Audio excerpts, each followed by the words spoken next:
Oh, sorry about that. I was backed out for a second. I was trying to share these. I was sharing links to the community post, and then I shared to the to X. Yeah, give me a second. I just started.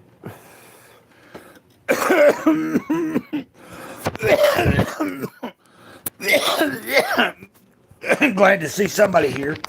I didn't know I was. I've been. Hold on a second. Let me close this door. Oh, oh, my ankle. Oh. So, hey, there'll be a girl up here on the bed with me. Puppies are over there. She's taking a break from them right now. She went outside for a minute, did her business, ate a little bit too. I gave her a little food. She ate. Mama dog always gonna be hungry. They were carrying on just a minute ago, making a bunch of noise. So right before I decided to go live, of course, you have there's Biddy too. There's the other one. Had to show off Biddy. Now, I guess the question will be,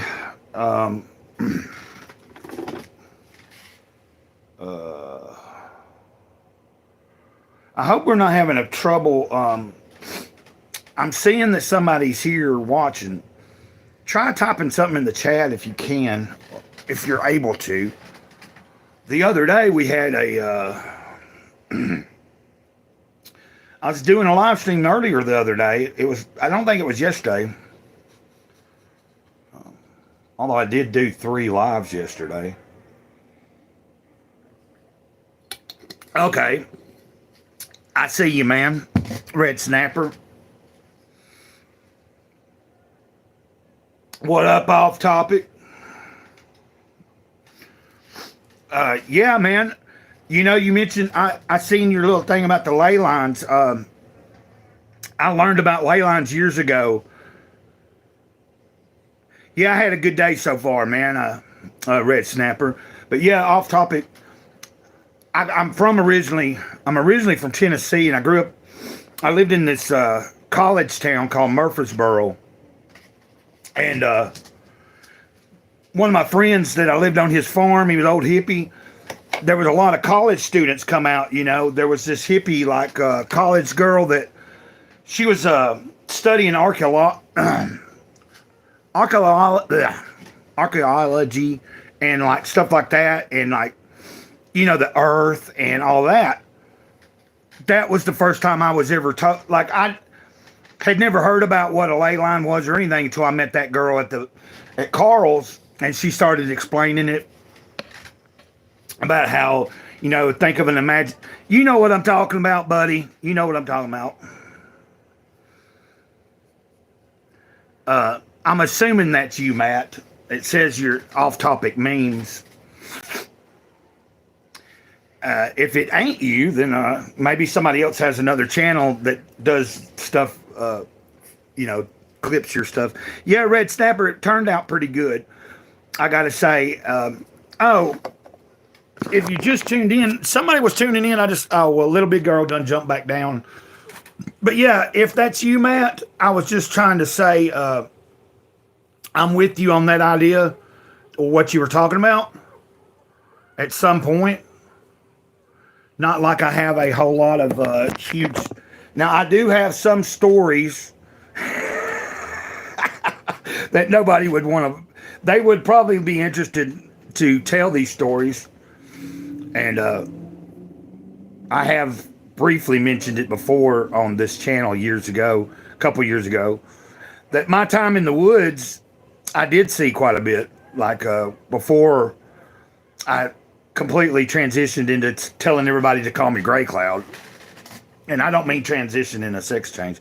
But anyway, So it turns out, apparently, where I was talking about, Murfreesboro, that general area of Middle Tennessee, there's a ley line, but ley lines are all over the place. It just depends on where your coordinates are, because they're going to go around the earth like this.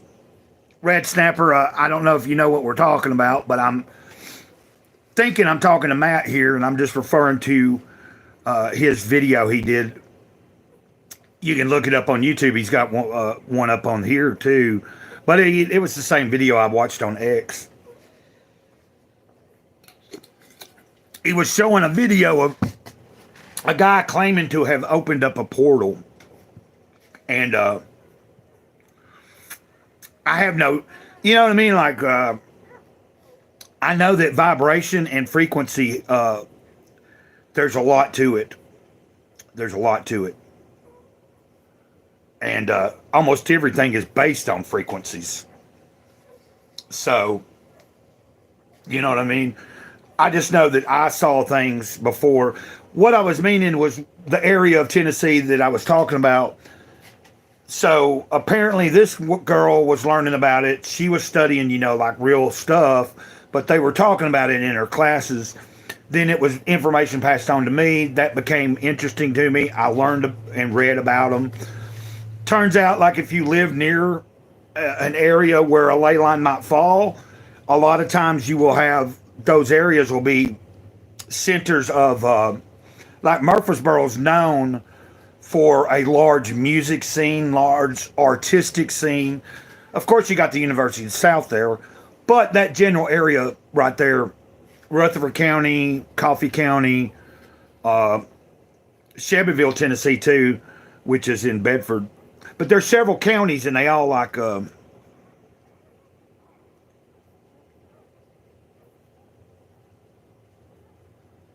Okay, Red Snapper, then there we go. It looks like we might have lost Matt, but he's a busy guy. I'm going to assume that's Matt. I have not seen any other, I don't know why anybody else would come in here named off-topic memes. And it's good to see him in here if it is him. But yeah. So, Red Snapper, then you're on point. Ley lines, yeah. So, Matt had posted a video, and I said that I had lived in an area that, apparently... Now, I can't tell you scientifically that that's true, because I just, since he made a comment and said that he wouldn't mind talking to me, and maybe, sometime him doing another show about ley lines and portals and things like that, and having me either in the chat talking about what I've done, or I don't know, or what I've seen. And so it got me thinking, what have I seen? What has Grey Cloud seen? If I was to tell you some of the things that I actually have experienced, that I would have never believed it if I hadn't experienced it, then, some people would probably want to throw me in somewhere and lock up the, but actually they probably wouldn't, because most people are not going to believe some of the stuff that I know is real, some of the stuff that I have experienced, like supernatural things, like that, or maybe it wasn't supernatural, but unexplainable things. That's cool, Red Snapper. So, Red Snapper, you are from the town which Stonehenge is in. You're from there. Does that mean that you're not currently living there, or are you actually still located there? That'd be a good question. I don't know if I need to hide this or not. It might. This is just a cigarette, guys, but no, I got to be mindful. I had that strike this past year. Thank you, Red Snapper, for being here. You know what is weird is I posted that I was going live, and I almost tagged you in it, Red Snapper. I almost tagged you. I opted not to, unless I did and forgot. But I was pretty sure that I opted not to tag you. I just posted it, And then I come back into my live, and here you are. That's pretty cool. I must have been sending that signal out. You seen the post? I was like, Red Snapper, I wonder if you'll catch this.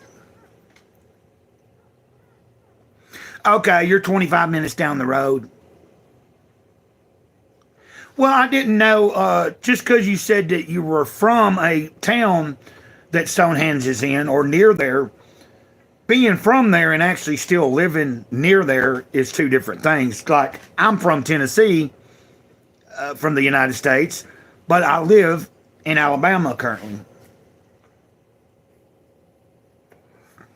I wonder if Matt's still in the...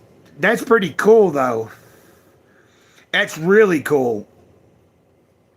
So, being that guy, I would like to look more into that dude's video.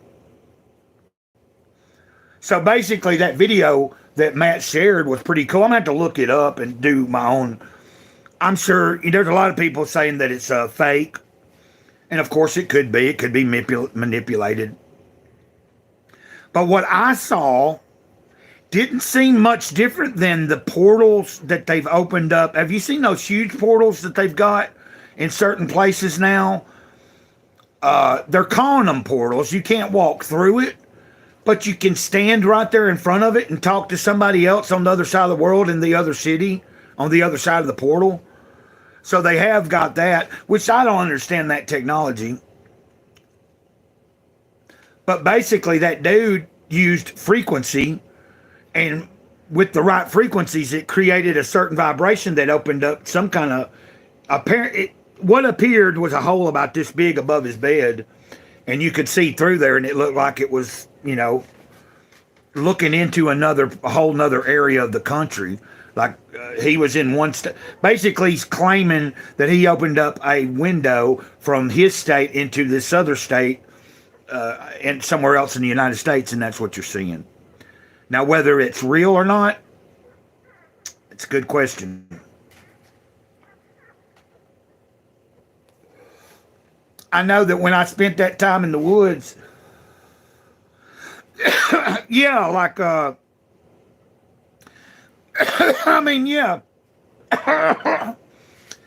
And the reason I commented on Matt's video or his link or what he shared, since we're talking about it, I might as well just be open about it. I have witnessed, now, you can take it with a grain of salt. I always tell everybody that. I've witnessed what I believe were portals out in the middle of nowhere, like in the middle of the woods, when I was, especially in the woods, when I was on my spiritual journey in 2008. There were several different things. There was a lot being revealed to me at the time. And I'll just say, some really cool stuff happened out in them woods. I lived for like 3 months in the coldest part of the winter in Tennessee, over by Percy Priest Lake, about 4 miles out of Smyrna city limits. And I was exploring some stuff, Now, what was interesting, there was another guy that went with me that I took under my wing, kind of like as an apprentice, because I was learning some stuff about the universe and life. But in order to move up a level, you kind of need to be able to pass some of that information on to somebody. Now, not that I've done a whole lot with this information in a while, but in the woods, there was a lot of stuff that happened at nighttime that at first was kind of spooky. And imagine where our camp was, you could cut through this trail that went out towards the beach by the lake. Well, there were several trails we had. But there was this one particular trail that we had found. Somebody else previously had made it. It cut through this area where at some point someone had a deer stand there and all this other stuff. That wasn't going on no more. Technically, they shouldn't have been out there trying to hunt. It was like protected land. It was like... Anyway, it started where at night sometimes from across the way where we'd be at our camp, you could see these lights floating around, these lights like moving around. And at first we thought it was somebody over there in the middle of the night snooping around with flashlights. And then, this happens time and time again. You start kind of like being observant. At first we were trying to get over there to where we thought the lights were, only to discover nothing was there, or if it was people, they had already. We couldn't figure it out. Yeah, something similar to that. But then we started noticing every day along this trail. So we'd get up, say the next day after we saw some activity over there, we'd be observing it, trying to figure out what's going on. We'd get as close to it as we could. Then we started noticing patterns along the trail. Now, you can believe this or not, but on each side of the trail, there was every day, like when you walk these trails every day, you start noticing, you start paying attention, you're used to it. We started noticing that every day certain things were altered, changed. Like sometimes to the random normal person walking through the woods, you would probably just think what you were looking at was two fallen trees, or this branch and this branch just happened to fall and make that pattern. But what we were seeing was a definite, deliberate pattern. Like each day from the day before, like you'd be taking note of what was like, okay, 2 or 3 days in a row, this is what it looks like on each side. Come to the fourth day, you get up that morning, you go for the first time down the trail, and it's completely, everything that was there for several days is just completely rearranged, different patterns, different weird, anyway, that's just briefly talking what I know was going on. I'll tell you what I know was going on, and I can't prove it to you. But the fair folk, there's a lot of different types of fair folk. You can say, you know what I mean? There's fairies. You don't have to believe it. You don't have to. But something that wasn't human was consciously having fun with us. At first it was spooky, but then we realized whatever this is not harmful. It was like they were having fun, being mischievous,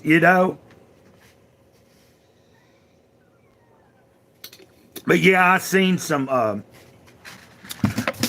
not just in them woods, but I saw things. Sometimes a portal will just will be natural, and you just have to know where to look for it. Like, you know what I mean? Like, I've witnessed things in nature that I found to be what was, and the only reason I would call it a portal is because I glimpsed through and seen something that, Now, with my experience in the woods that I'm talking about, what helped for me was there was another person with me. If I had only been by myself the entire time, me telling you these stories, it'd be harder to. Now, of course, I don't have the guy sitting here with me. Don't really even associate with him no more. But to me, it helped me realize that I wasn't like crazy. You know what I mean? That whatever was going on was real. And even if it wasn't real, we at least were experiencing something that we thought was real. Because, reality's all in your perception. So, you know what I mean? Like, you can convince a crowd of people. You can, if you can make enough people believe something, even if it's not true, it starts altering the outcome of like overall reality. Do I believe fully? Yeah, pretty much. That's the only reason I brought it up. I believe that that's what it was.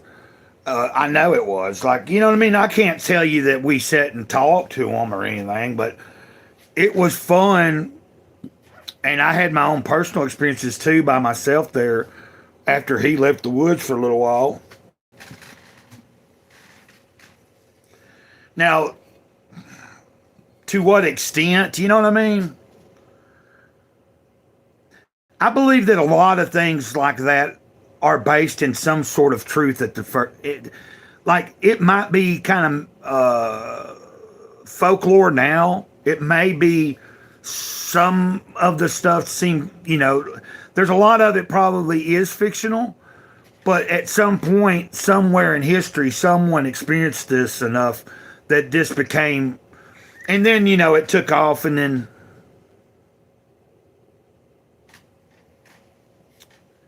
yeah, which I believe, personally, I believe I come from the ether to be here on a mission here, even though I'm not doing the greatest at it, but part of the mission's just doing what I'm doing. Like, trying to be cordial to people, trying to share some of my experience. Maybe something I say or do makes something click for somebody, especially if someone's out there that don't have like a deep connection to anything spiritual. I hope that at some point, maybe something I've shared or talk about maybe gets them to thinking in that manner, and maybe they connect to something on a bigger level. I mean, it is what it is, but I hope that whatever I'm doing has a positive influence rather than negative. And I guess that's probably about all you can help for. Oh, definitely. Part of this mission is going to be taking care of these dogs. For sure. For sure. And I appreciate, I see that somebody still, that's totally fine too. I really don't, like, the second observer here could be the person that mentioned, said Maine earlier. Like, Maine? Like, what up, Maine? Or it could be a new person that's been watching us. It doesn't matter. I'm honored that anybody's even sitting here watching me talk and babble. But I'm having fun, Red Snapper, with just interacting. And this is like a pretty cool, you know what I mean? Ley lines. Like, a lot of times I'm doing streams and it's not really about any, like, we're not really got like a specific, and I probably wouldn't have been talking about these ley lines and fair folk and portals if I hadn't have thought, when off topic popped in the top right there, that kind of put it back into my frame of mind. But yeah, when you think about fair folk, yes, I tend to, I'm not going to worry about putting no, I figure if somebody comes in the chat and needs to know or wants to help out, they can ask me for the information and I'll send it to them. But I'm pretty good right now. Yeah. Like I said, probably the hardest part about having to suck it up sometimes and turn to people that you don't even know for a handout is pride, like putting your pride down. Like,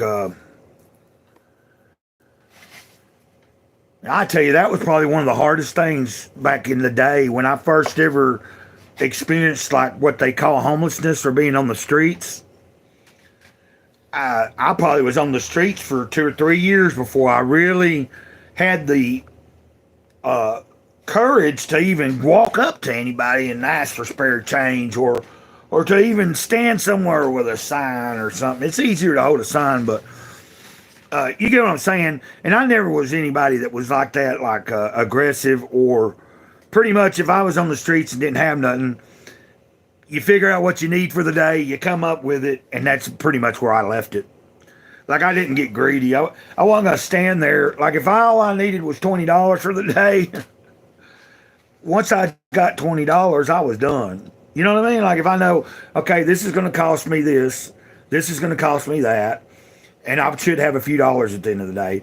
If I can go do that and within a certain time have what I think I need, it's better to do it that way. To me, I've seen people that were doing it day in, day out, every day, didn't care, and they could have a lot of money in their pocket and they'd still be doing it, you know? Yeah, I don't, you know,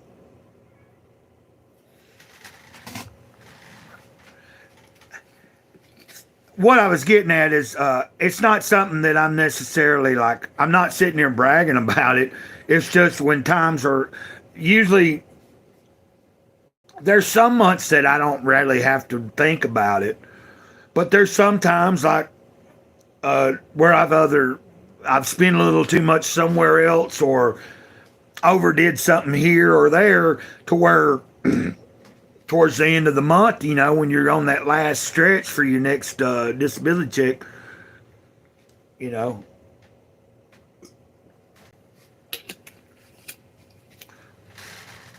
That's why I was saying sometimes, like if I hadn't done something like that in a while, like today's the first time I've done that in about a month. Like I haven't stood in anywhere or done that in about a month, and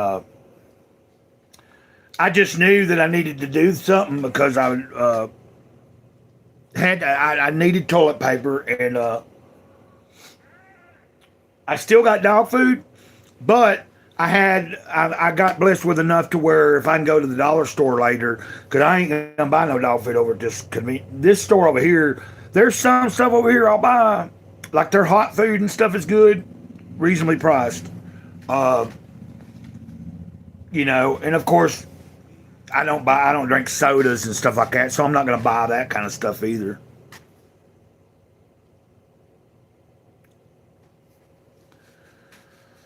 Well, I mean, you know, I think the toughest part is trying to. For me, the toughest part is setting aside the idea that people are judging me, and if they are judging me, so be it, because you know that's just part of life. But I always remember, like when I'm on the upside and I see somebody on the downside, if I've got it, I try to help out. You know, I mean, I'm not bragging. It's just, I was telling a dude today, you got to keep it flowing for it to keep coming. Like if what I'm blessed with, when I'm on to the good, if I don't try to bless somebody, then why would I expect any more blessings to come? And I don't do it for that reason. Like you should never do it because you want, you know, all this from whatever. It's like to me it's common sense. Pass it on. Like I was blessed, and my neighbor, he's got his only real vice is he dips, you know, tobacco. I knew he probably didn't have a can. Well, I was blessed with a few dollars, enough to get me a thing of toilet paper, to still have money that if I can get a ride to the right store, I can get a small bag of, you know, get some more dog food to get me through for a few days. Probably pick up another, if I can get to the dollar store, I'll pick up like a 4-pack of toilet paper, but I just went to where I could go right now and get one roll for like, it wasn't too bad for a roll, $1.68. But that covers me, so if I can't get nowhere else today, like if I don't get a ride to the proper store where things are going to be a little bit cheaper to what I have in my pocket, I can stretch, you know, because when you buy a lot of stuff at a convenience store, it don't take no time to burn it up.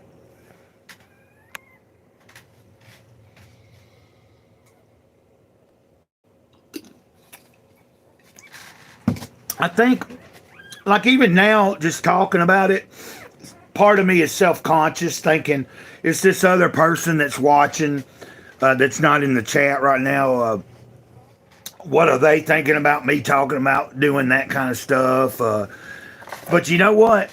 If somebody doesn't like it, more than likely they're not going to sit there and watch me talk about it for that their time, or they're going to speak up and be like, "You mean you're a bum?" Hey, I think some people think,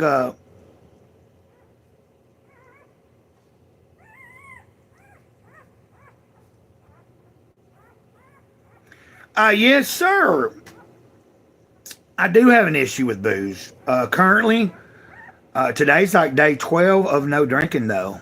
So that's to the plus. Now, before that, like a few years ago, I quit. I had like 10 good solid months.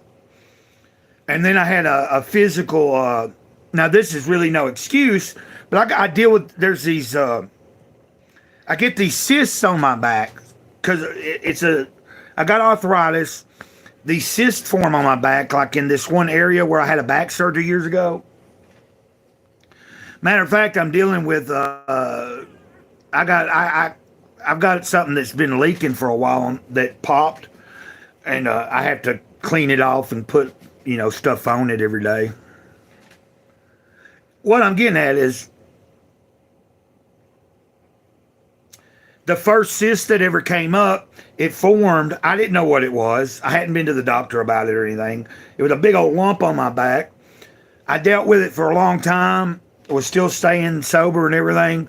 But then one night, I woke up in the middle of the night and that thing had busted.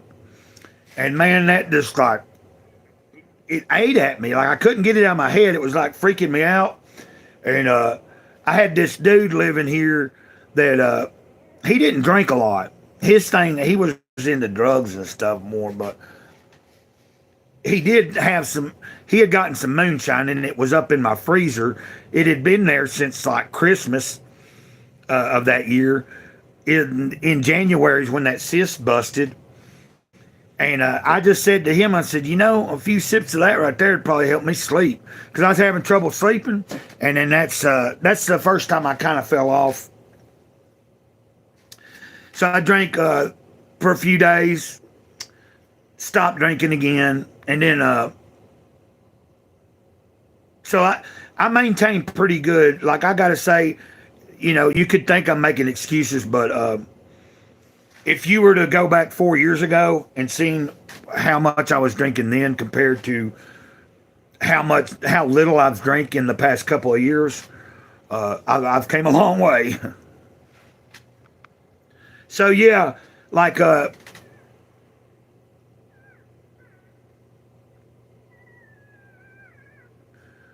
for me, it's just like I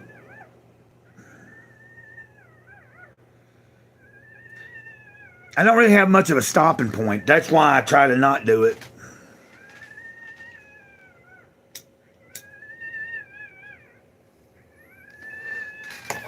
But hey, I'm only human. I mean, I'm a spirit in the human flesh. You hit one of them babies over there whining.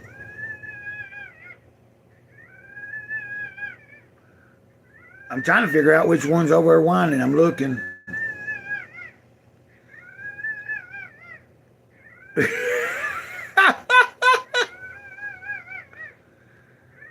It ain't whining. It's actually asleep. It's like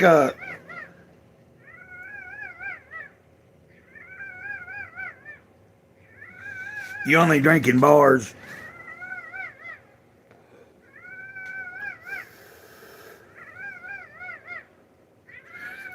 It's just one of them. And he's over here. Give me a second. Oh.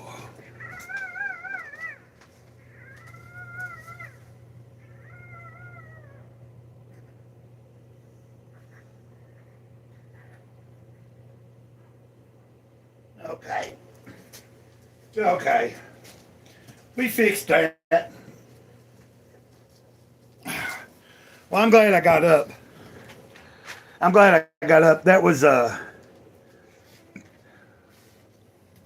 he was trying to sleep, but one of them that was asleep was on top of its head. So that one there was probably gasping for breath. So once I got up and went over there, I could tell which one. All I had to do was I moved one of the black ones, was covering up the one that was whining. Like its body was on top of its head, and that other one was like trying to get air. That fixed that pretty quick. They're in my room, so at night, man, it's like they moan and groan all night. They don't whine all night, but even if they're feeding or asleep, they're so they make little noises and stuff.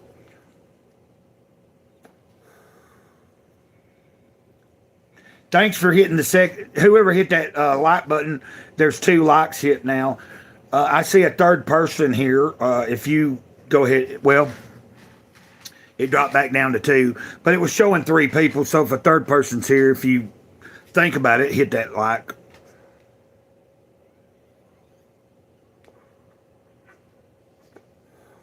So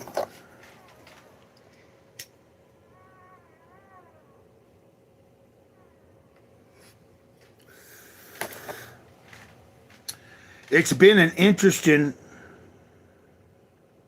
Nah, it was you'd have had to seen it. I would have had to show you, but when I moved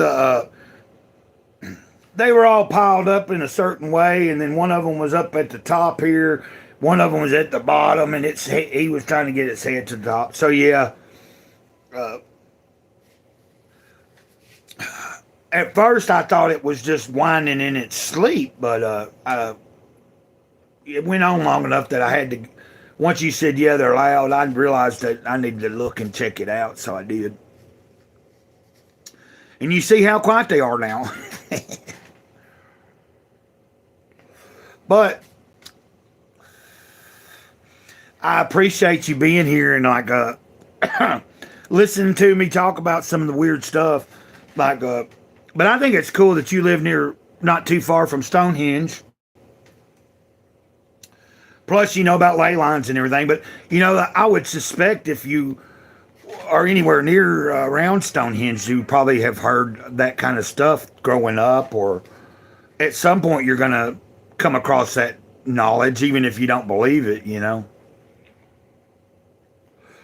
But I imagine just living in that general area, there's got to be some kind of interesting activities go on sometimes, I imagine.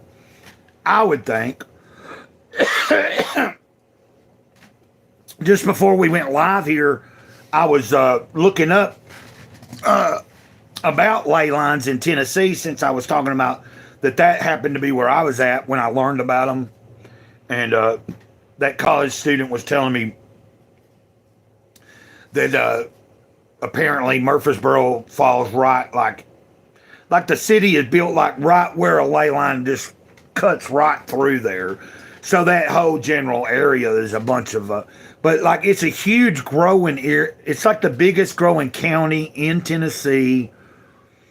And it's like usually in the top 10 or 20 biggest growing areas of the United States, and has been for the past so many years.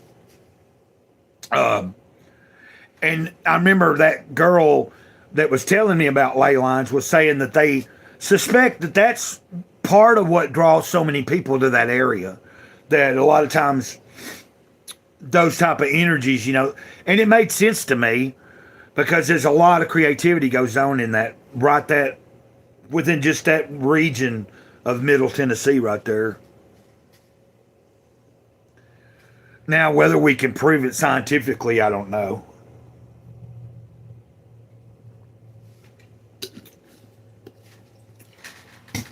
Oh, I keep messing up here. Oh, and if I'm boring you, just bring up here. If you need to bring up another subject or anything, I'm just killing time. Not killing time, but just like I was nervous this morning, a little anxious.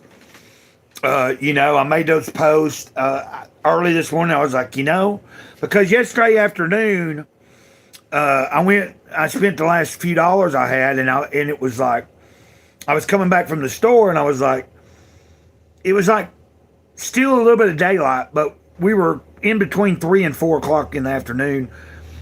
And for a brief moment, I had it come to me like, you know, you could use a few dollars. You could go over and see if somebody might, you go hold your sign. But I opted not to because it was already like later in the day. And I was waiting for my friend, his live stream. He went live yesterday at 5 o'clock. Johnny Scab. So I was in the chat there for a little over an hour when they were live.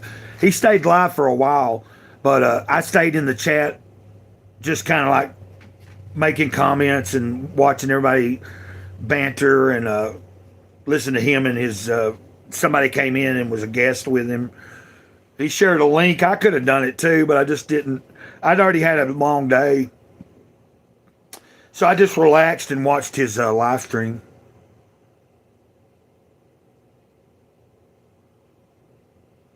Yeah, that would be cool, like to me that kind of stuff's cool. Even if like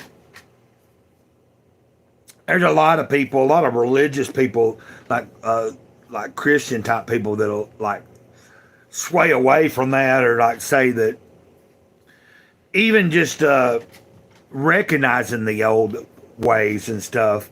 But I explore and study. I like to learn about stuff. I like to learn the history of different cultures, religions, different stuff like that.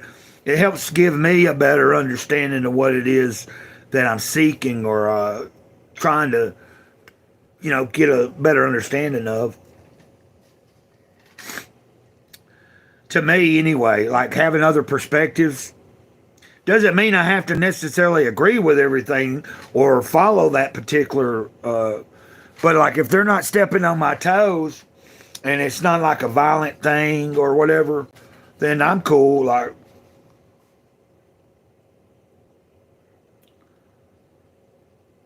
but I've done a lot of like.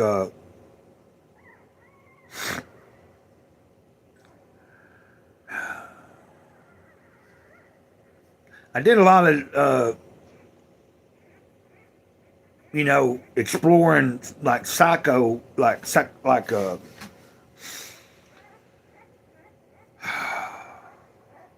taking myself mentally as far as I could in certain ways, sometimes with substances and sometimes without, like just the lack of substances and just enduring some things completely sober without any kind of altering of mind other than lack of sleep or maybe lack of food, instances like that, but also other instances of exploring different regions of thought through certain types of plants and chemicals, psychedelic type stuff.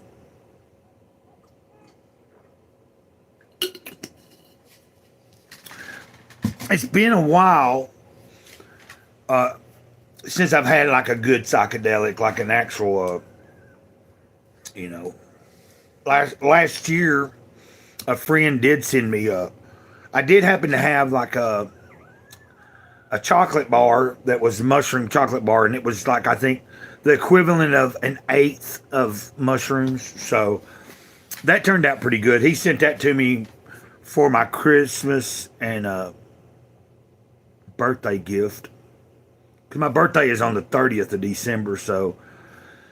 But I ate it a little bit before my birthday, most of it. Enjoyed it that day it came, and then I kept some of it, and then right around my birthday, ate the rest of it. Yes, I have done Datura, and I've done it several different times. Never had a good experience with it. But a lot of that probably was due to me overdoing it. Every time I tried it, I was doing, I don't know, I just remember just eating handfuls of the seeds one time. Those like, because I've done a lot of morning glory seeds, so I kind of knew what that did. And from what I understand with datura, if somebody knows what they're doing, supposedly now, you're able to take a very little bit and make a tincture out of it, like a tea. If someone makes it right, apparently in the right dosage, it can be beneficial. I did not experience that. You're right. I don't suggest it. Every time I ever tried doing any kind of datura, I ended up stuck in a place that I didn't like. I remember several different times literally seeing three-dimensional people there. Some people that might have been fictional, some people that had died that I had known, thought they were really there. Was lost a lot of function in my body, couldn't hardly stand up and walk. Definitely blurry vision. And then, of course, that blurry vision and all that kind of stuff lasted for several days. You know, when you're 3 days out from taking it and you're still like wishing for the side effects to wear off, it's definitely not worth it. Now, that being said, like I said, I have read where there's supposed, like if you read any Carlos Castaneda,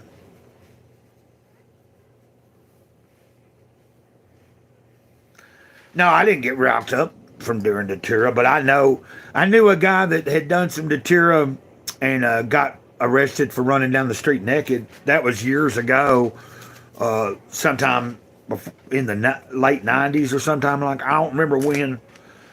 Chad, he got tripped out on Jimson weed seeds, and because, like, you know, it makes you think you're in a complete another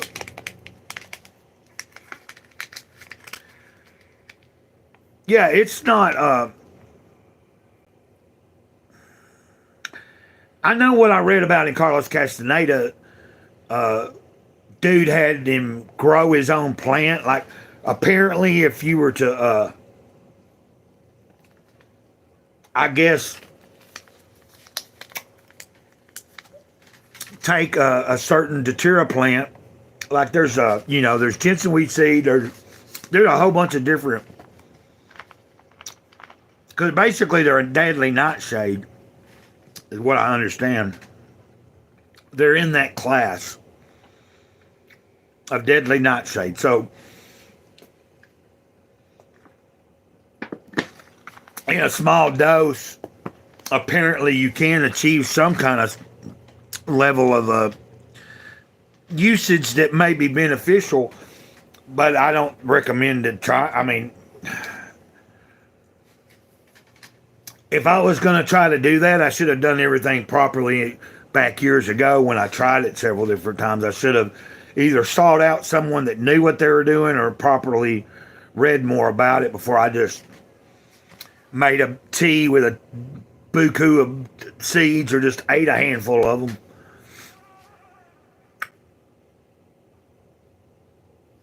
Yeah, I've had back a few years ago when I quit for the first time, like after so many years of really not quitting, like I'd had, about the only time I was sober was if I was completely broke and had not gotten out and tried to panhandle or something. And because, like, I had to be really hard up. Like, I had to really, at that point, I had to be really wanting it bad enough. Like, I had to want it bad enough, and then I'd get out and figure something out.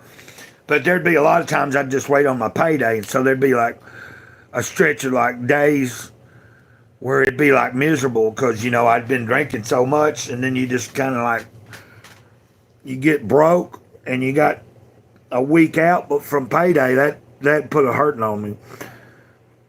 But when I quit for those 10 months, I experienced, usually, I'd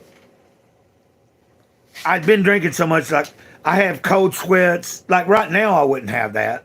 I didn't even have that this last time that, like, I kind of went on a bender at the turn of the year after I had my birthday into the first week of January, and then I quit again. Like, I did like about 5 or 6 days of just kind of too hard at it, and then I stopped. No, no, I wouldn't say that it did.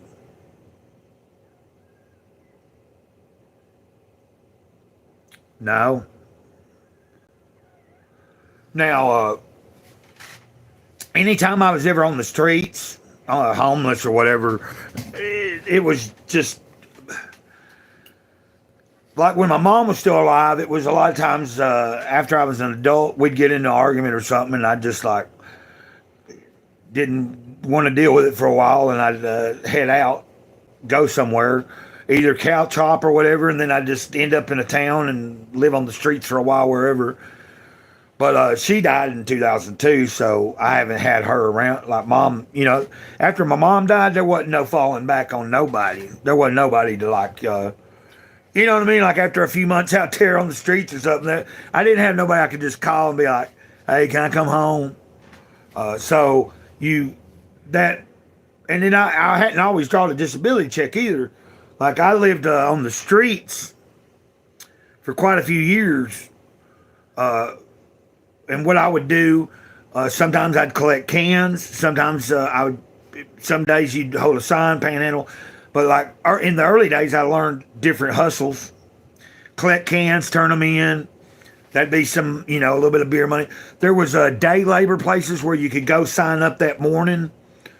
If you got a ticket, sometimes it'd be a repeat ticket, so you would try to keep that for however many days. But at the end of that, you'd work that day, and at the end of that day, you'd get a ticket and be able to cash out and actually have money in your pocket. Of course, you weren't going to that wasn't going to get you off the street, because about all you're going to make about anywhere from $40 to $60 in a day. And then, but it was something you could do. You know what I mean? Like if I'd been broke for too long and I just was like, you know what, I'm going to go see if I can get a job today. You hit the day labor. And of course, I did a lot of you learn the ropes about the different stores that have dumpsters that aren't locked up, that throw out good stuff, whether it be food stuff or clothing, different things. Sometimes I would find stuff in dumpsters that I could use for my friends that had houses and stuff. It'd be like a perfect item. Hey, so-and-so would like this. But I will say that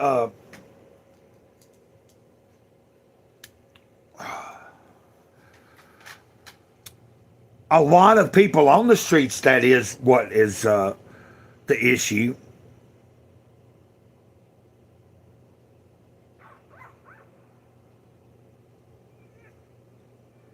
Do I consider myself a freegan? I don't know what that is.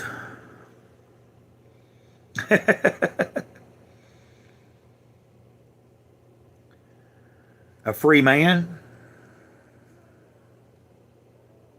I don't know. I've often wondered I've often thought that I was in some kind of invisible cage. Oh, a freegan. Oh, okay. Well, I do eat meat though, so I'm not a vegan. But you said it's a play on free vegan, yeah.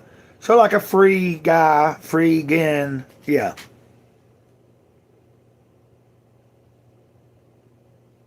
No, I haven't went to dumpsters in a long time. Like I don't.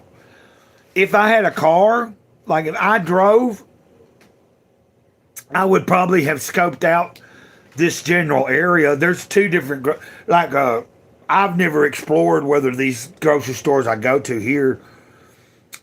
But if I had my own car, I would probably know what dumpsters I could get into, and occasionally I would go check them out, especially if I was already in town somewhere. Because even when I lived at Carl's in Tennessee, I taught Carl about it. I learned about, now I knew about dumpster diving before I went to jail, but when I was in jail is when I learned about Aldi's, and a guy in that jail told me about that the Aldi's grocery store, at least here in the U.S., no, they don't lock up their. They don't. You can get into their dumpsters, and they throw a lot of good stuff out. And it turned out after I got out of jail there and was living on the streets, I lived near the Aldi's, and you would score all kinds of stuff. And like being so close to it, you could check it a couple of times a day. And, you know, some days you'd be a miss. Some days, man, you'd get there and stuff's still cold to the touch. So that was a plus. It might sound gross. I hope I ain't lost you there. It looks like we might. Okay. Now, of course, I never would have thought that I would have ate like that. But, you know, I made a post today. Like, until you've been somewhere, you don't know. It's like,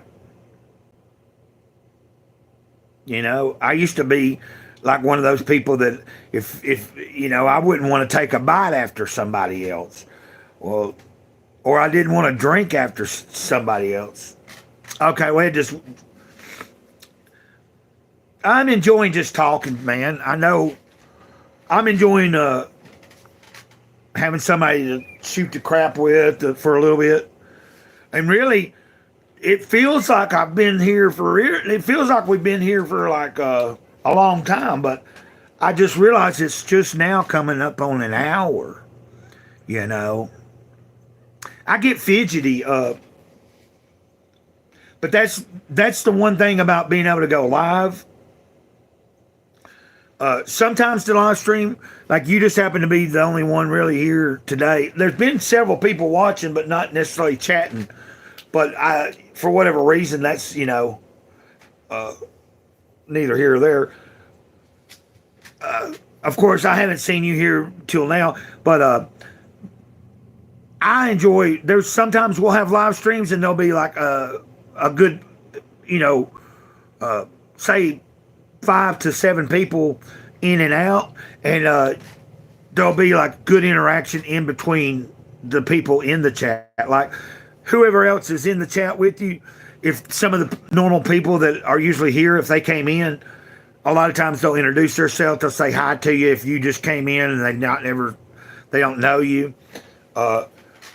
Very welcoming group of people that do come into the chat and stuff. We just happen to be at this time of day. I know that there's several people that if they weren't working and weren't busy, they'd be here. But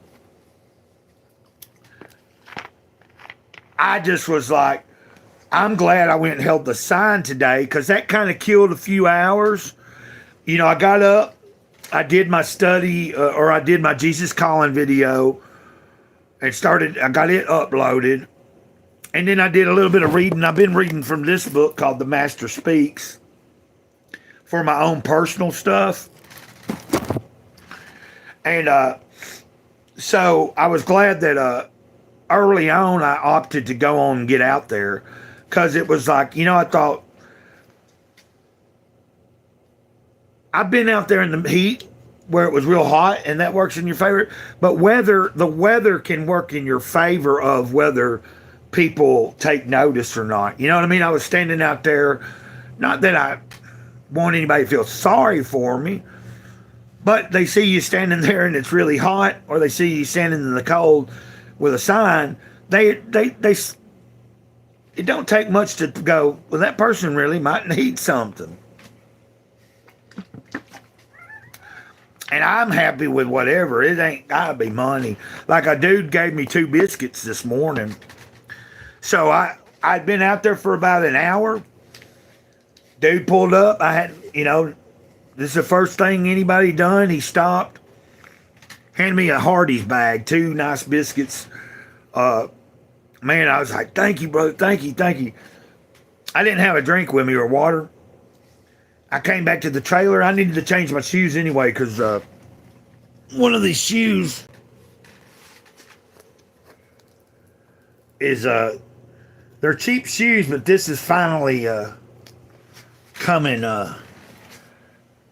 That's about to peel off there, and I've been needing some new shoes anyway.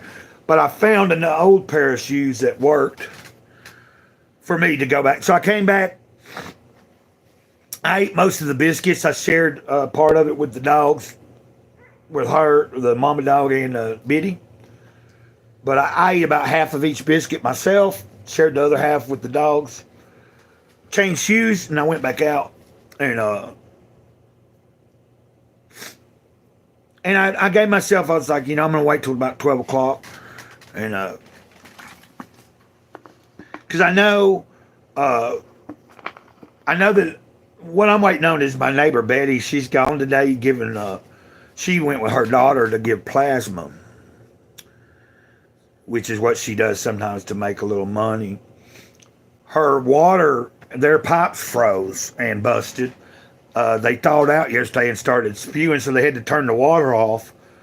So now it's a predicament of trying to get the pipes, and nobody's got the money right now to buy the pipes. So I think she was hoping she might be able to, if she was able to give blood today. Well, I said, she always corrects me. It's basically giving blood.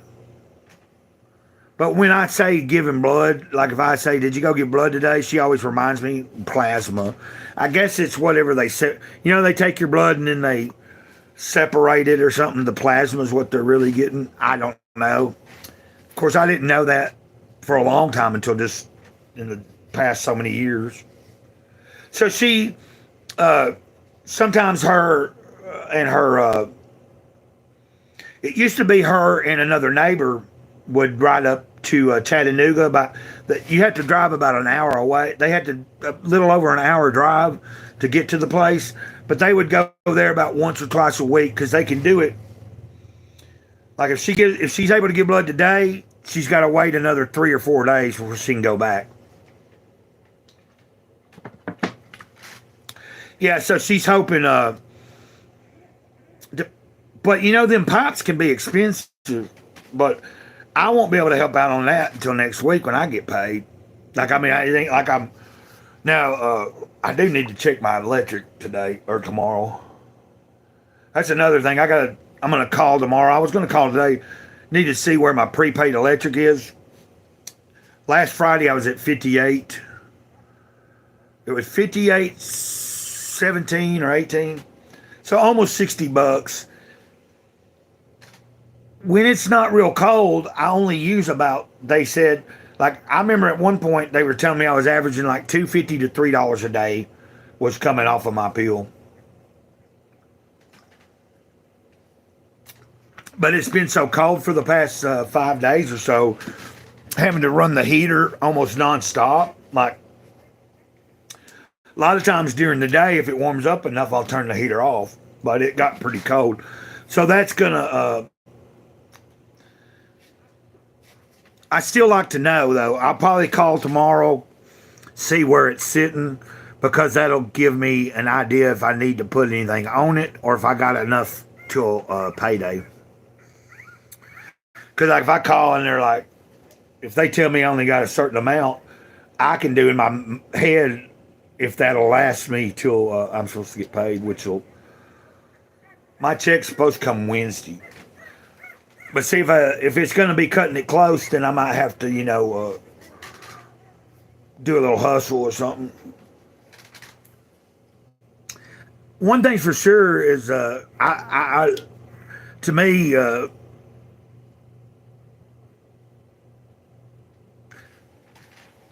got to say the Creator has always been good,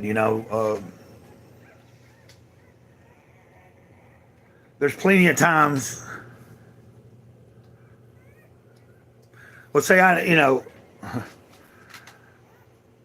don't work a job. Like I'm disabled. Like I draw a government disability check. Originally for some mental stuff, but since I started drawing it, like I've gotten my mental problems and stuff have kind of cleared up pretty much. Especially since I don't really drink a lot anymore. My main issues nowadays is physical. I had back surgery several years ago, and it's never been the same. I've got a condition in my feet called Charcot foot. So Now, technically, I could get a part-time job. Like you can still draw. I could draw my check, and then like I can. If I contact Social Security, I should be able to find out how much I'm able to work and earn above what I draw without it affecting it. You know what I mean? Like I should be able to earn a little bit more than what I actually get. No, that's from. I get paid once a month, disability check. You know, now I do draw decent because I worked. Now, when I worked jobs, like back in the '90s, well, I mean, I'm disabled in some sense. You know what I mean? Like there are some physical things that I wouldn't be able to do anymore. Like, but that being said, there is still, you know what I mean? I keep pushing along. Uh, so it's kind of like, but what I was getting at is when I did have jobs, like actual 9 to 5 jobs and stuff, uh, you know, I did a lot of factory work, but there was a job I had in the 90s and I made car seats for certain Nissan cars. And I remember one of those years I made like over $60,000. Now that was in the 90s when I was in my 20s. The money I was making then, it seemed like you were rich, you know, $500, $600, $700 a week. That was a lot of money then.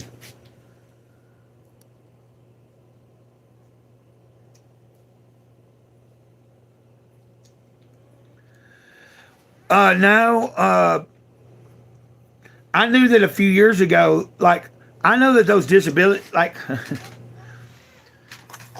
I know that there's a very, that check is not set in stone. If the government fails, then, you know, in other words,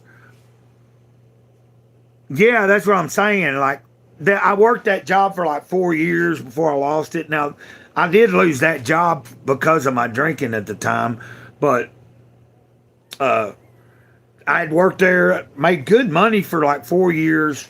But I remember one of those years making like a little over $60,000 and being like, but you know, like I was young.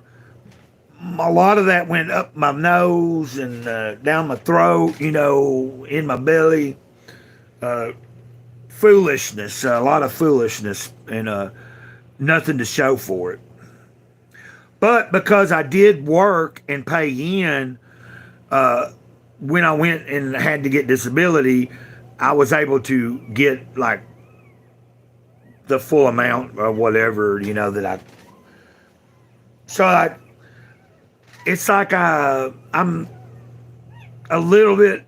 I draw a little bit more than some of the average people that draw, but if you were to divide the check I get, if you took the monthly check I get and split it up into 4 weeks, it's basically like me making a minimum wage job.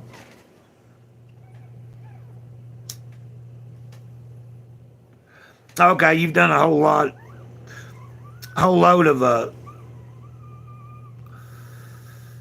yeah, you know, like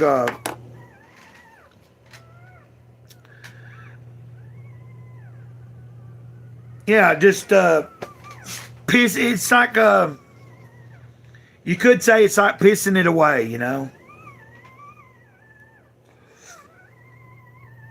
Dude, I'm glad you've been able to be on here for a little while with me. You know, it's like cool, man.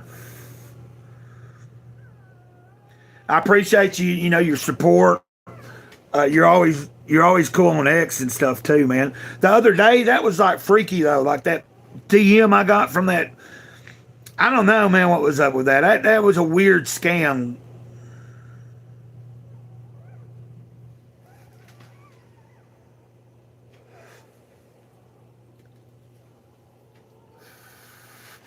I don't think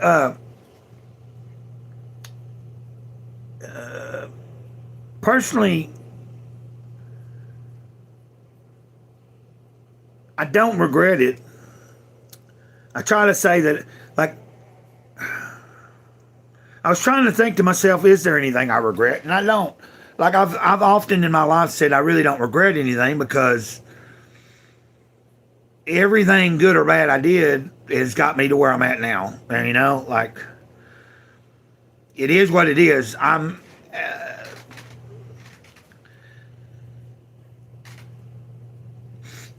You know, like for instance, if you asked me if I could go back, would I do anything different?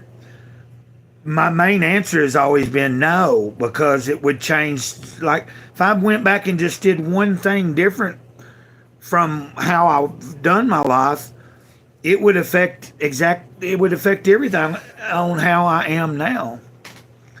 Just one little decision, like, which it could be to the good or the bad. So I figure, take it for what it is, you know.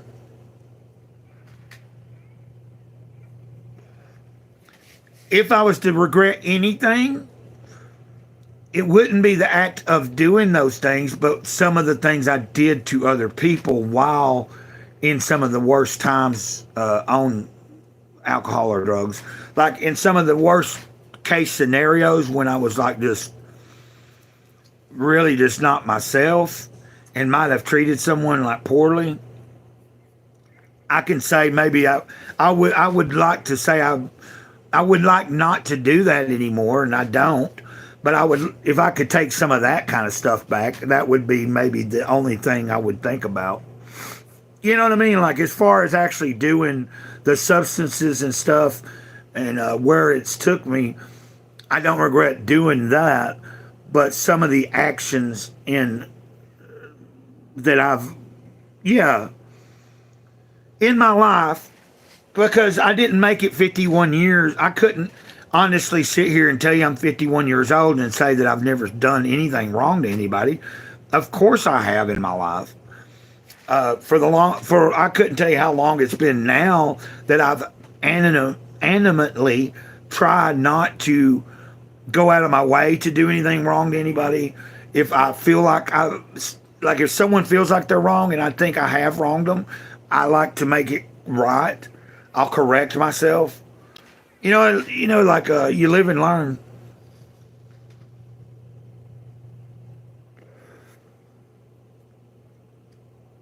You talking about my misdemeanor crimes?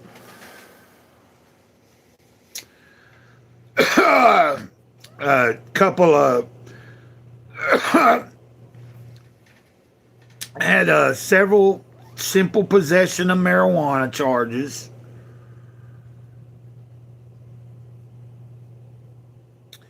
Numerous public drunks.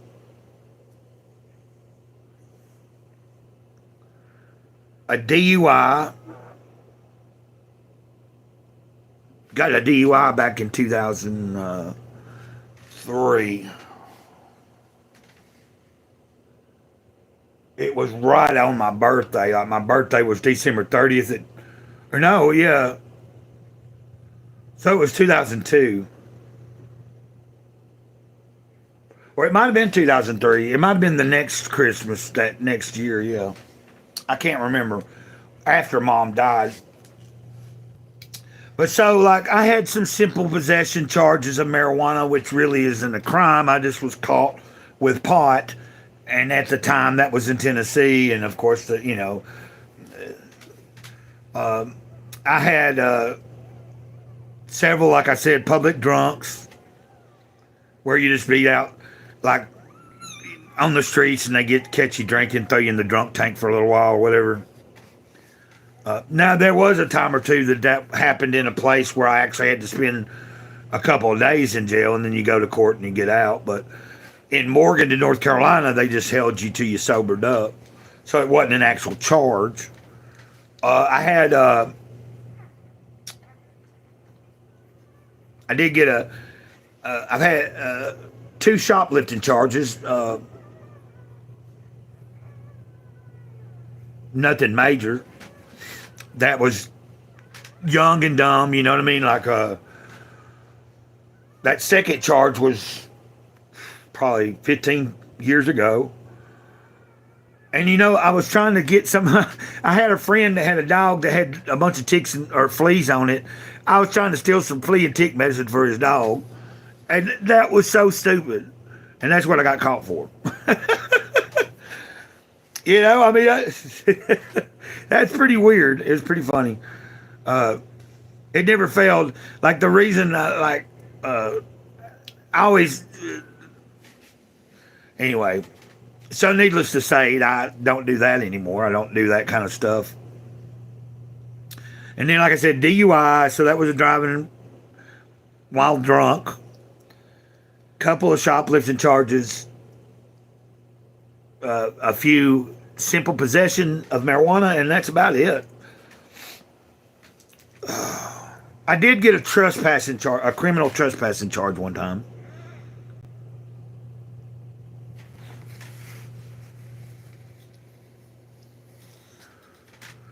Oh, okay.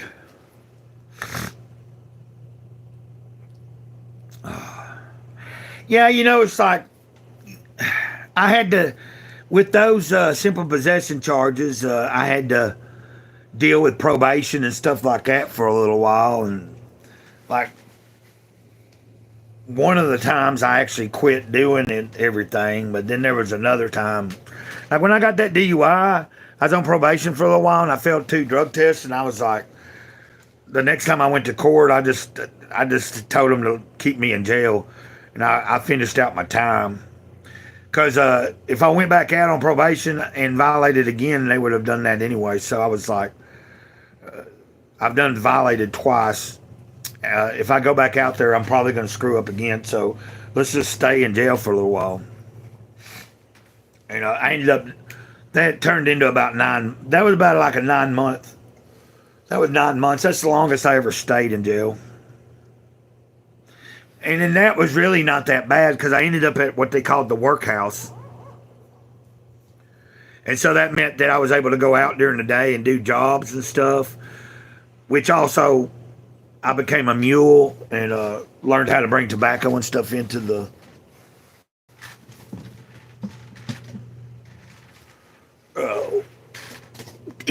place.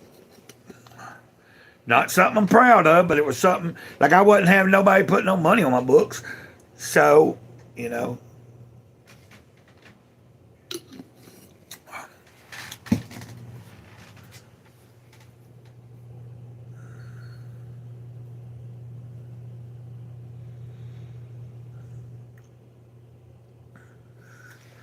Oh, crap. Oh. So when they searched you, I figure I flipped the camera around for a second and show everybody what's going on that end. So let me guess. They thought they had the wrong guy, but during looking and checking you out, you had something on you. And so, they had to charge you at that point. Just think if you hadn't had those 2 pills on you. Or if you had thought about it like before, if you were able to have like ate them before like they had found them. I had something like that happen one time. I got put in the back of a cop car, but they didn't put the cuffs on me because they knew me. But they got the pot off of me, but I had some Xanax in my back pocket in a tape case.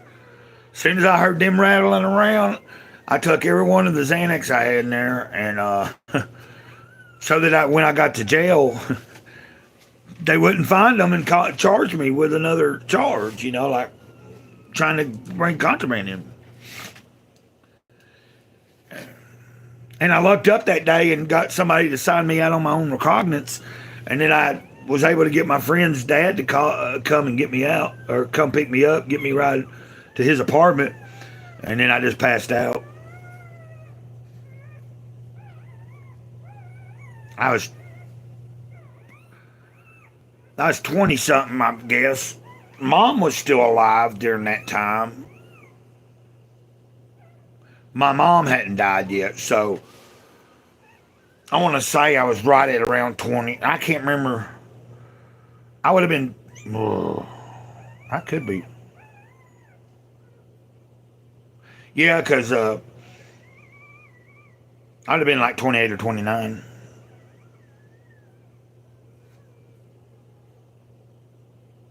Oh yeah, that was long enough ago that there probably wasn't a camera in there, and if there was, it wasn't like a little small town too.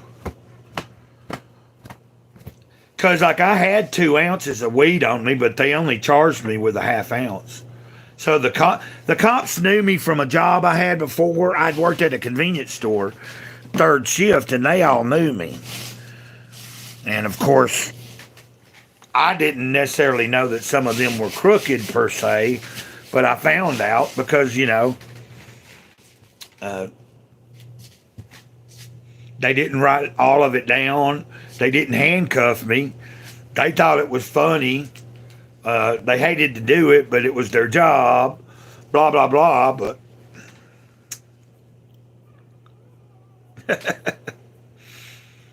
I thought if you hate to do it, then why do it? But like I think at the time, the fact that they didn't put all of what I had on, because they could have, the charge could have been more if they had kept it down, like wrote down the 2 ounces. Could have been a lot more if they had found them Xanax, though. They didn't pat me down because when they got me out of the car, I just gave it up because I had the pipe in my hand. I'd been passed out. They opened up the door. I opened up my eyes, and they were like, "What are you doing?" And I was like, "Hey, man." And like, I guess I was just sleeping. And they're like, "What you got to do?" I said, "Oh, it's my pipe." They said, "You got anything else? You want to step out?" And I got out, and I stood up, and I put my hands in my pockets. And I remembered I had an ounce in each pocket. I said, "Yeah," or no, I had them in one bag. I pulled it out and said, "I got this. It's my personal. It's a couple of ounces, but it's all mine." Which I don't want to seem like I'm glorifying drugs because I'm not. I'm not. But I'm not going to deny my past, or that's a part of something that I did and had that experience. That what are you doing, dog? Oh, give me a second here. I gotta get some water. Oh, I'll be right back. Oh.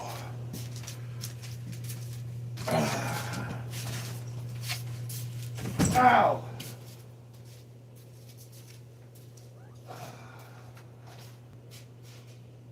Oh gosh. Okay. Oh.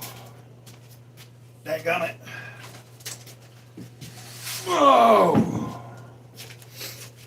Okay. Oh. Sorry you having to hear me moan like when I've been sitting for a while, or even like after if I hadn't been sitting here talking to you, I'd probably be laid back watching something on YouTube, and after a while, after so long of doing that, I'll finally put the phone down and decide to get up and move around for a little bit. But when I first have to get up, I always have the first few steps will be kind of like me moaning and groaning.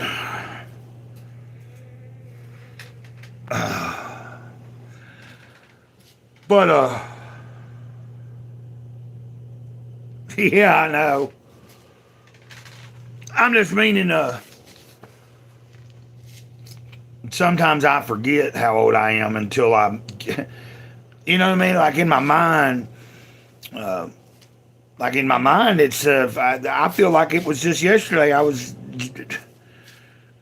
Feels like to me, I feel almost like I'm still in high school or just out of high school.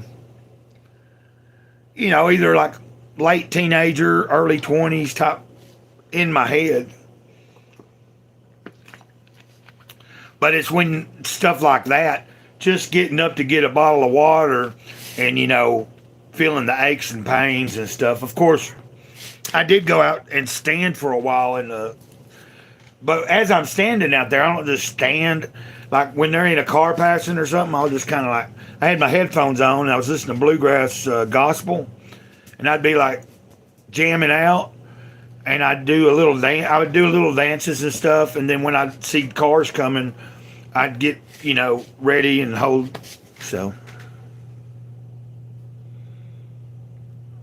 no, I don't own any guns. Not that I have anything against it. Uh, you would think, being American, I would, or being the United States. And I'm not a felon or anything, so I don't have any kind of legal thing that would keep me from having them. The last time I really were shot, I mean, the only kind of guns I ever used were shotguns when I was young. Like, my mom's husband, which was my stepdad, tried to get me into hunting and stuff, and I just was like, I didn't like him. So I think it didn't matter what he was trying to make me interested in. It wouldn't have mattered what it was. I just wasn't I wasn't going for it because I didn't like him. But I had a 410 and a 20 gauge, and I don't have any children either. Never been married. But but you got me thinking about guns. I have been wanting for a while now to properly, like, to go about, like, if I could get hooked up to where I could go and, even if I didn't own a gun right now, go to a gun range, rent a gun, like you can pay to use a gun, be trained, learn how to use them, and then, go through whatever, and at some point, once I've learned and been taught the right way, then get a gun, But there's a lot of other stuff that I need to take care of before I ever thought about that. So it's like, it either happens or it don't.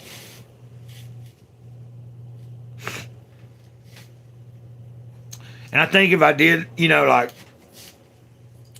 a lot of my reasoning is just because I have had things happen in my life where I'm a pretty passive person. I know the only time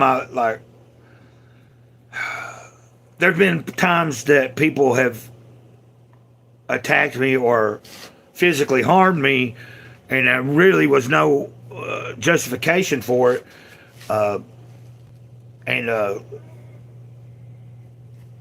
I didn't really even fight back. Like, a lot of times I would just try to get away from said thing.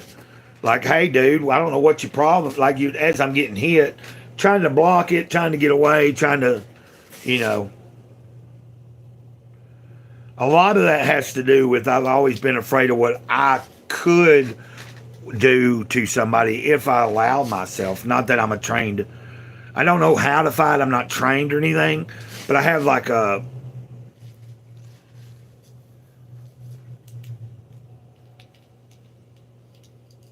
like it's like they say, when you back a wild animal in the corner, you got to be careful. It's going to come out lashing. So I've always been more concerned, like, trying to keep myself, like, I don't want to hurt nobody. I don't want to be hurt. So I try to just tread lightly and be peaceful. But I have been hurt enough in my life physically without any real reason for no justification behind it, without me instigating it, that if I was able to own a gun now, or get a gun at some point, and learn how to use it and have it for in case anything in the future ever was to come down, I could put a stop to it before. You know what I mean? Like, at least give someone a warning. Look, I'm not going to put up with it. Like, let them know I'm not wanting to fight, and I'm not going to deal with it. You want out, Biddy? Is that what you want? I think Biddy wants out. You want to go out, Biddy? Y'all tell me if I've been on here for a while, but I keep thinking it's late, and it's only 2:17 in the afternoon right now. A lot of my days go like that. But I tell you this much, if I wasn't doing this live stream chatting with you, dude,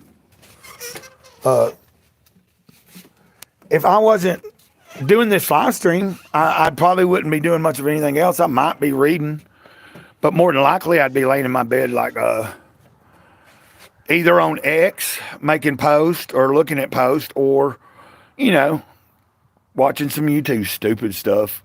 Probably brain rot. To me, since I do a channel, it seems to me like doing a live stream for me is a productive thing. It's interaction. It's like a little bit of sociability. You get to see into my life, which is not that big a deal. I'm in Alabama. That's the yard here.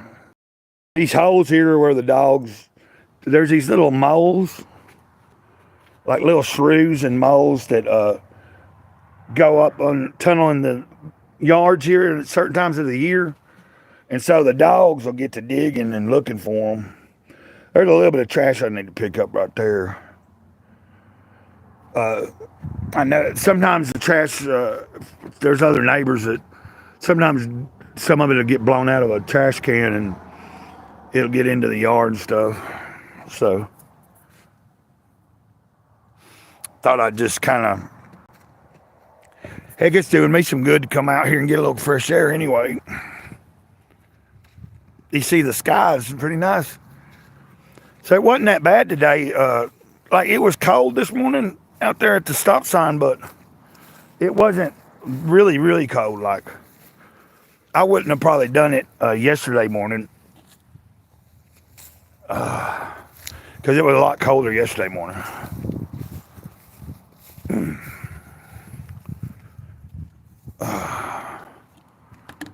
Ow. I got to watch my foot too. I got a sore or a crack on the bottom of my foot.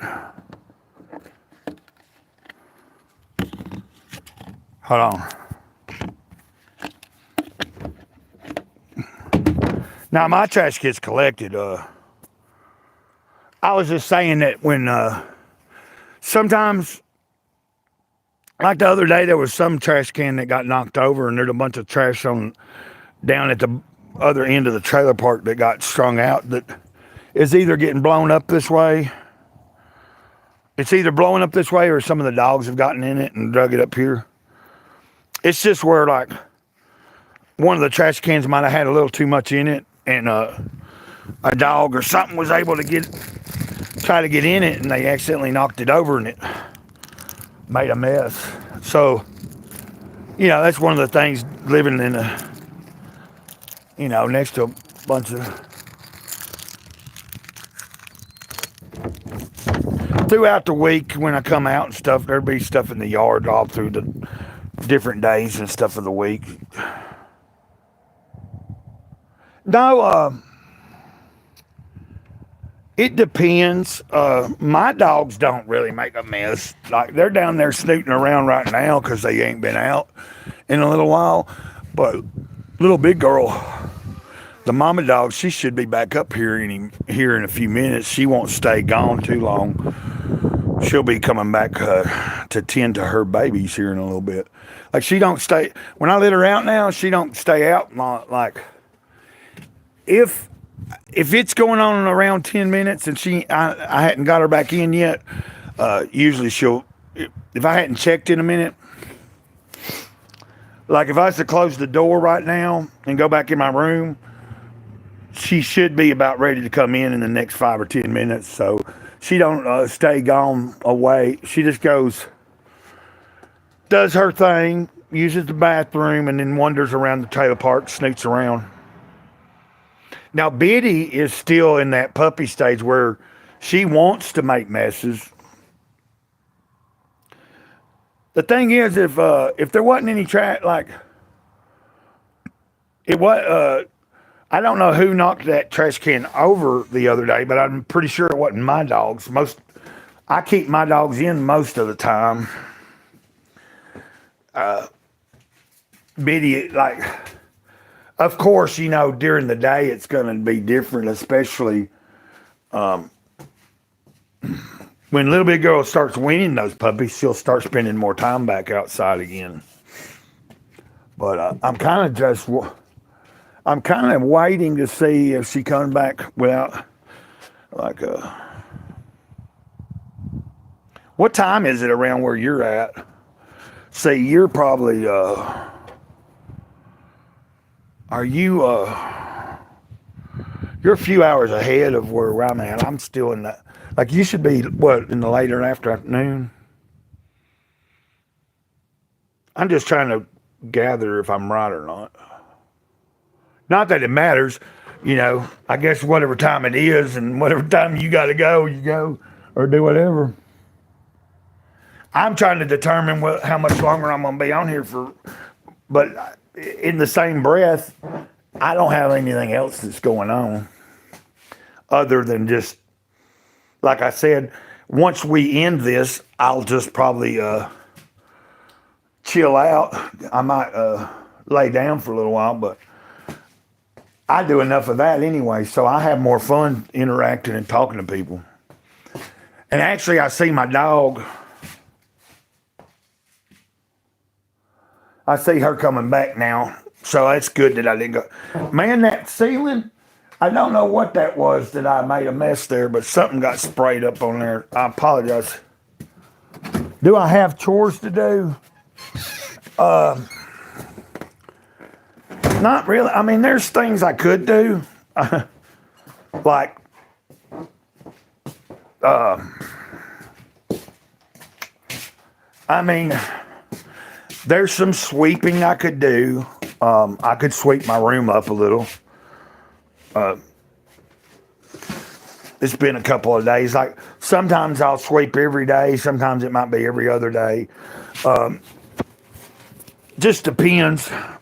But like that's something that don't take long. Like so, like I got the kitchen area I could sweep up too.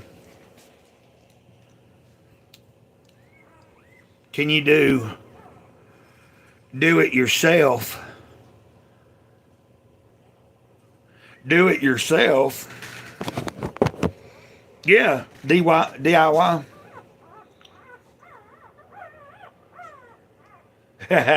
She's in there eating right now. There's a bowl of food that was waiting for her when she came in the door, so she's eating a little bit of food.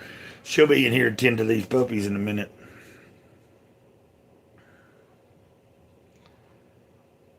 But what I'm saying is I've got there's nothing that if I don't do it that is gonna like you know what I mean, like there's nothing so crucial to if I don't do it today is it gonna foul anything up. So basically I have a couple of things I can do and so like when I get done doing the stream or whatever, yeah, technically if I'm bored or anxious, I may put on some headphones and do a little sweeping or whatever. I might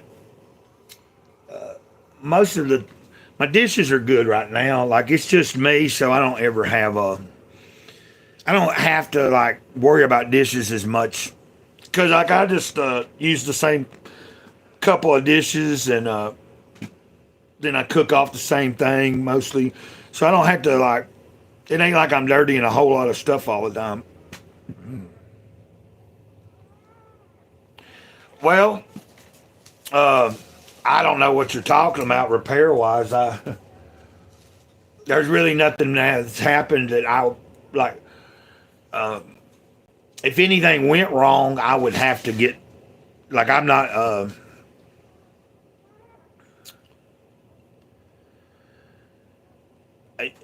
It would have to like depending on what it is, other than like anything electrical, there'd have to be somebody. You know what I mean? Like I wouldn't know. Like if it was something going haywire, say with my electricity, or well, like with Betty's pipes busted, stuff like that. Which, I mean, pipes are kind of explanatory, but if you ain't ever done it or don't, you kind of like need to know what you're doing or kind of get an idea. But I do know there's been things that I didn't know about. And since,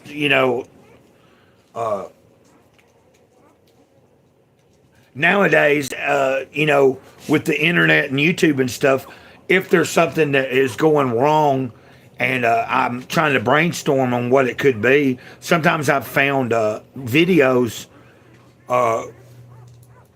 showing me possibly what was going on, either with a device or something at a car or something like that. But no, I don't personally have like a lot of knowledge on repair and stuff. It would just depend on what it is. And then if more than likely, I'd end up having to find somebody or look up something if I was doing it myself. But I know how to read, I know how to follow instructions, and I've done that before,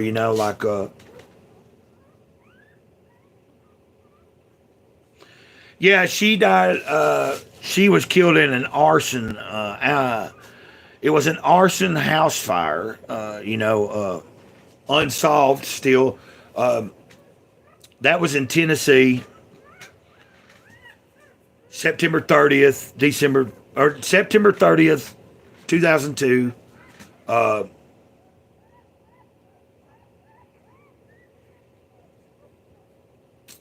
Supposedly, they believe 3 people were at least involved because of the nature of how the fire was set, but who knows?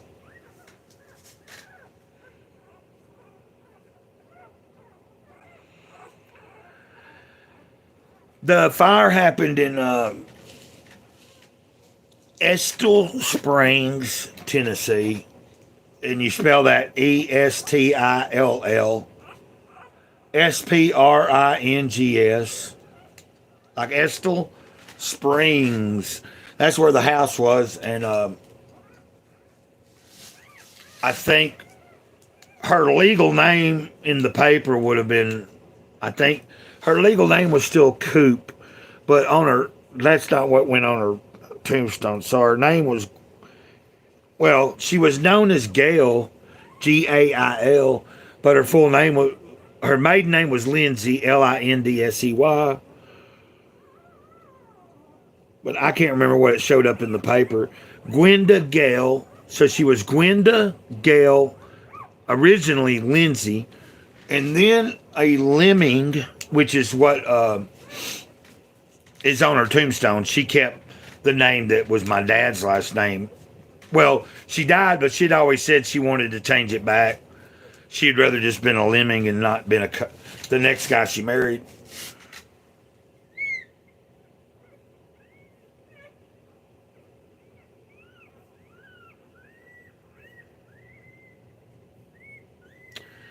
Well,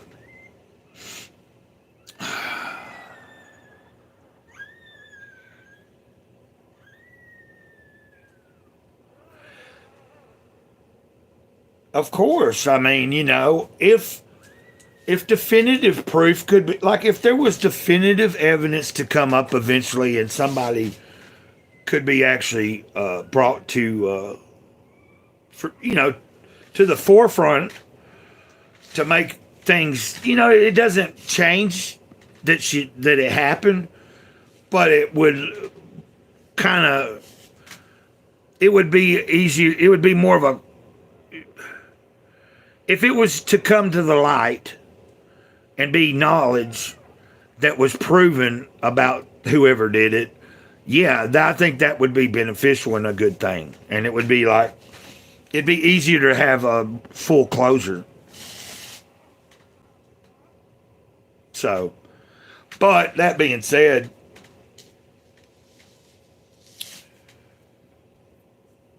be honest with you, I used to think that, I ever find out, blah, blah, blah, and, there's other people that thought the same, like, we find out, we know for sure we're going to do whatever. No, that's not how it goes, and that's not what Mom would want.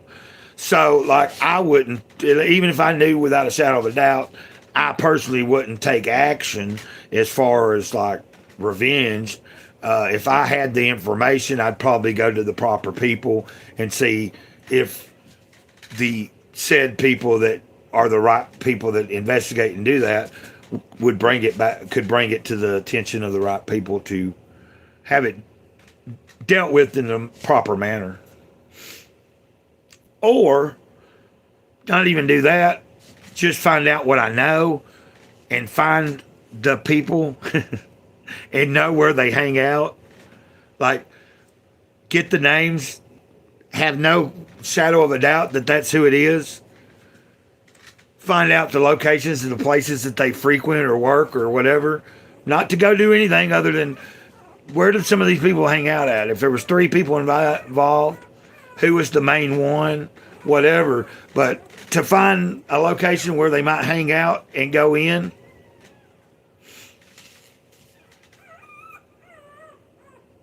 And sit down and like at their table and say hi to them.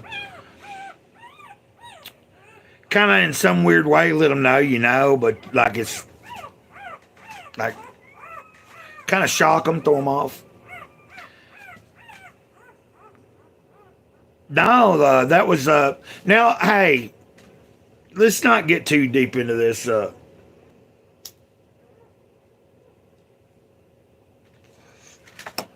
only so-called real enemy, I would say, she had kind of stirred up a hornet's nest. No. I'm saying she worked for a guy that did prosthetics and stuff, like made artificial legs and arms for people. Well, then at some point, the business became his son's, who also got into the same field. His son already owned another business that was the same, but during the transition, at some point it became his son's business. The original guy, one of these guys is, and they trying to find it. She came back in and they're trying to, okay.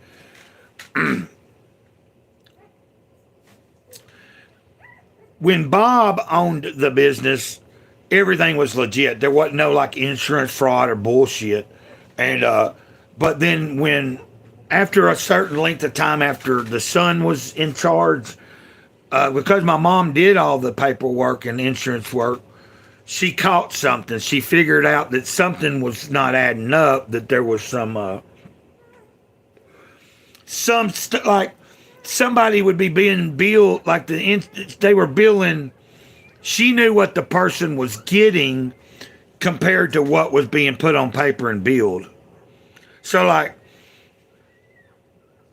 she kind of, because she was supposed to own 10% of the she ended up bringing that to his attention and saying, what are we going to do about this? Kind of basically like, you're either going to give me what I want, like my fair share or whatever. So there was a speculation that because the business was a very profitable business and they were worth money, it was at some point looked into that was a possibility. Like, was that person feeling threatened enough that they were about to lose everything that they had built up over this, and would it have been worth, having something like that done? Now, do I think that's happened? I don't know. I don't know. I don't think so. But through my sister, the knowledge she has of what was investigated, they did, what's interesting is they did investigate the use of magic and stuff, because at the time I was dating a so-called witch, so I don't know. From what I understand, they were looking into that because they thought somebody might have had some kind of knowledge, whether it was magic or not, or they might have had some kind of, because when the fire happened, it was in the middle of the night, about 2:30 in the morning, and they said, like the dogs weren't barking and stirred up, and it was in a neighborhood where the dogs didn't weren't on. They were all outside and would have been barking if people were snooping around trying to set a fire. The dogs weren't known to be barking until after it was fully ablaze and all that. So there was suspicion. So for a minute they thought, well, maybe for whatever reason they thought maybe somebody had was into that type of stuff and knew some kind of I guess either I don't know if they knew us whatever they were looking into. They were looking into people that were into magic, like so-called real magic and stuff. So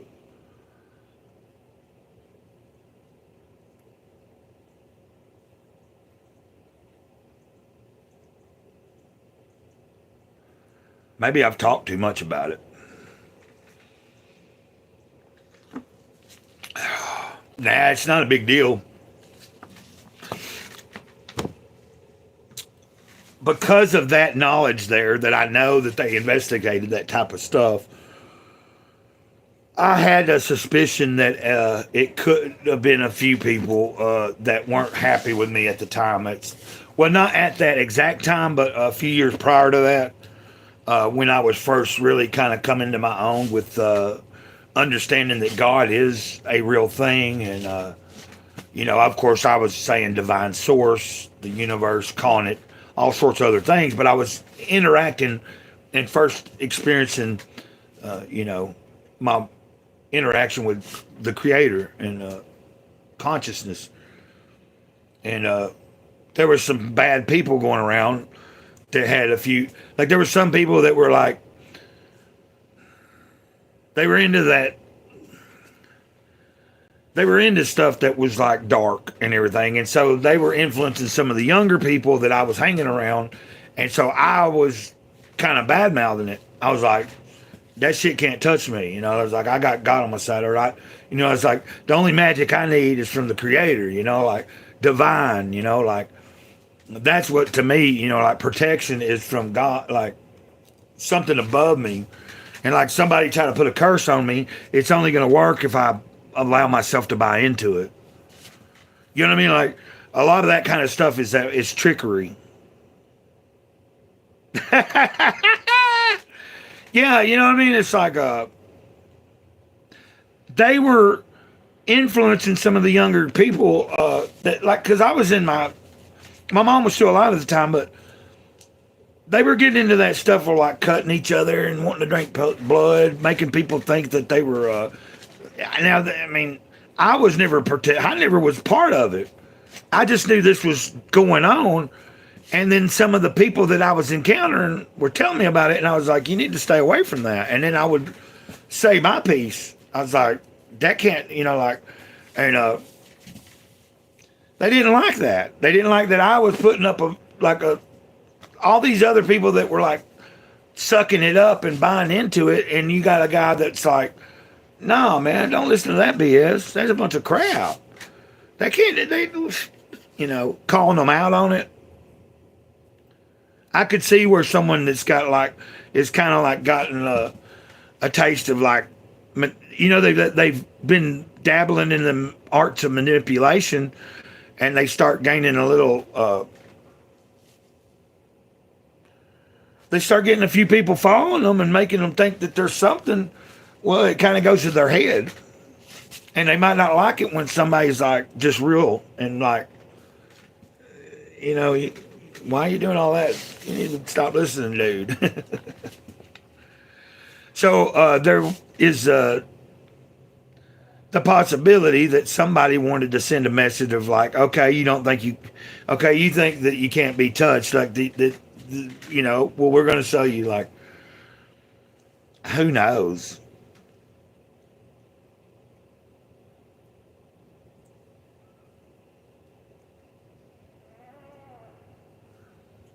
I know that my mom didn't have any enemies in the sense of like, she wasn't like in debt to some drug dealer or something. You know what I mean? Like she didn't have no like any of that kind of stuff. But who knows, when you start talking to someone about the fraud they're doing and you're saying you might turn them in, that could possibly be the most logical thing that happened. So you have the possibility that somebody did it because they didn't want to lose everything they had, like money wise, because of their business, but they've been fraudulent, and the person saying, "We're going to turn you in if you don't fucking work with me," or you got, on the other hand, like they looked at me too. Because when an arson happens, they look at anybody immediately closest to them. So my sister and I were the two that, you know what I mean? But then they move on. Like once they rule out, okay, this person's not the person, then they had to move on. And then it's like, from what I know, it was just dead end in both those other directions. The avenue of studying people that might have been dealing with magic and dark arts, and then the idea of dealing with somebody that didn't want their fraud to be found out. So,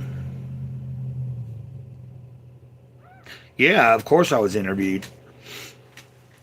And then, actually, 3 months after the initial, oh, is it cutting out?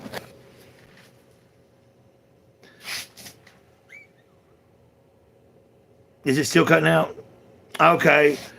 Maybe I've been on here too long, you know? I don't know. We're almost at 2 hours.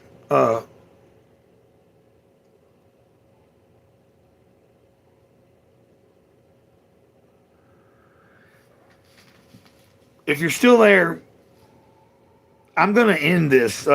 Not because of anything that we're talking about, but just because I realized it's been a good stream. We're at about 2 hours here, so I don't know if you're seeing me, but you just said that it started getting choppy. If the connection's getting you know what I mean? Like, there could be some interference going on. I've been on here for a while. But I'll be on X. You know, like, I'm going to get off here. I think I need a break. I'm going to probably put on my shoes and step outside for a minute. That was nice going outside a minute ago. So I think I'll go outside and get some fresh air.